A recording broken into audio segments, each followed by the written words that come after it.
On va parler santé avec vous, docteur Valadic. Oui. J'y arriverai pas.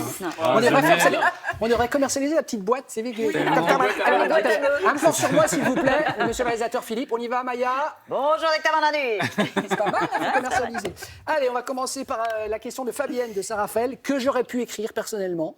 Je m'associe. Quel médicament privilégier en cas de douleur? Paracétamol ou ibuprofène? Je ne sais jamais, Vincent. Bah moi, je prends les deux, comme ça. Oh là là, je saigne des oreilles. C'est pas bien. C'est pas bien. Non, mais déjà, mais souvent bon, vous confondez le paracétamol et puis les anti-inflammatoires. Le paracétamol, c'est Doliprane, Efferalgan, Dafalgan. Ça, c'est vraiment la première catégorie. Oui. L'autre, ce sont les anti-inflammatoires, ibuprofène, kétoprofène. Deux classes de médicaments différentes. On privilégie toujours le paracétamol pour angine, otite, le rhume, c'est toujours le paracétamol en premier, toujours à dose adaptée à votre poids, bien sûr.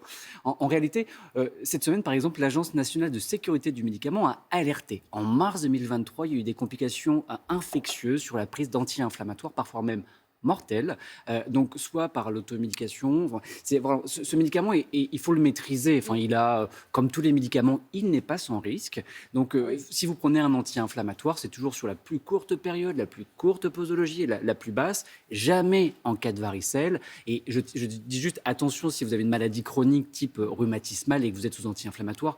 Continuez vos traitements, je ne suis pas en train de vous dire de les arrêter, mais pour les quotidiens, les maux de tête quotidiens, Voilà, un mal de tête en fin le de journée, paracétamol en premier, généralement ça marche. C'est sur les migraineux, par exemple. Les migraineux, c'est plutôt l'anti-inflammatoire. Effectivement, Voilà. ibuprofène, ça marche mieux sur l'anti-inflammatoire. Mais le premier réflexe à avoir, paracétamol, C'est toujours. bien de le savoir. Voilà. Quand j'ai les yeux qui grattent, comment savoir si j'ai une conjonctivite allergique ou virale? On Et en a- l'on ah. reparle des croûtes, si vous étiez avec nous vendredi. Alors, je rappelle, la conjonctivite, c'est l'inflammation de la conjonctive. C'est une toute petite membrane transparente qui recouvre l'œil et puis la face interne de la paupière.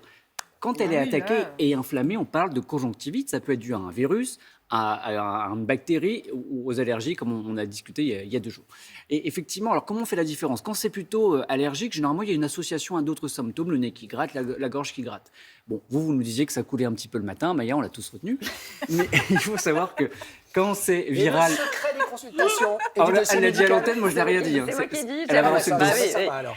Ah oui, c'est comme votre reflux. Hein. Ah ouais, La France, c'est... la France, Mais les gens le c'est- croient, Maya. Mais parce que Je c'est ne vrai. reflue pas. Quand c'est viral, l'écoulement est plutôt clair. Quand c'est bactérien, généralement l'œil va être collé le matin et plutôt croûteux jaune. Et dans ce cas-là, on ira mettre un collyre. Mais effectivement, c'est comme ça qu'on arrive à faire le distinguo entre allergique, c'est associé généralement à d'autres symptômes, viral, l'écoulement est plutôt clair. Et si ça persiste, bien sûr, on fait le lavage. Si ça persiste, on consulte.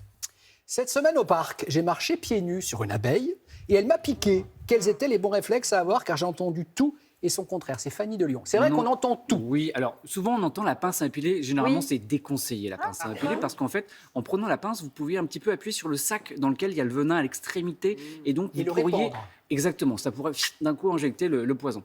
Donc, on privilégie plutôt soit un couteau ou une carte bancaire pour retirer oui, une lame de couteau. Attention, je ne suis pas en train de vous dire d'aller creuser dans le truc, Ouais, c'est ça. mais de ça ou la carte bancaire pour retirer un petit peu le dard. Donc on l'applique comme ça, la carte. Voilà, on fait glisser. voilà, c'est plutôt comme ça qu'on retire. Dernière chose, on sait que ce qui a le venin, en fait, le poison, est thermolabile. C'est vachement bien comme mot, c'est canon. Et en fait, vous pouvez donc approcher une lame chaude, enfin une source chaude, pardon, c'est-à-dire tel un briquet. Vous mettez sur la peau On sans rappelle brûler. la cigarette, le bout d'une Oui, cigarette exactement. aussi. Hein, Mais la On chaleur. finit à l'hôpital, c'est un Brûlé au 3e degré. Non, en fait, donc thermolabile, ça veut dire que ce qui est le contenu, le venin, va se désactiver, désagréger au contact de la chaleur. Donc à la maison, il y a soit le sèche-cheveux, mais à la plage, c'est un peu compliqué. Donc le briquet, ça m'est déjà arrivé à Marseille il y a 2 ans, où j'étais là en train de dire est-ce que je peux avoir un briquet? Ça fait toujours très classe de faire ça sur son doigt. Mais effectivement, donc, du coup, ça calme la douleur assez rapidement parce bien. que ça empêche la propagation. Parfait.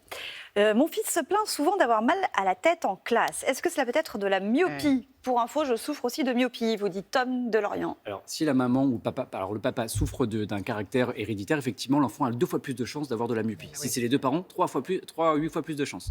Donc oui, effectivement, l'école est un signe. D'ailleurs, les instituteurs ils sont très vigilants là-dessus. Ils regardent si les enfants commencent à plisser parce qu'ils ne voient pas très très bien le tableau, les mots de tête. Effectivement, on peut penser à la myopie. C'est très important de consulter un ophtalmo pour tout de suite corriger parce que sinon, ça peut vraiment être une barrière à l'apprentissage de l'enfant. Sofiane est un enfant, Merci, enfant de myope. Oui, des 2 parents, moins 4,25, moins 4,75 pour Oula. enfants. Je ne vois strictement rien, ces gens-là.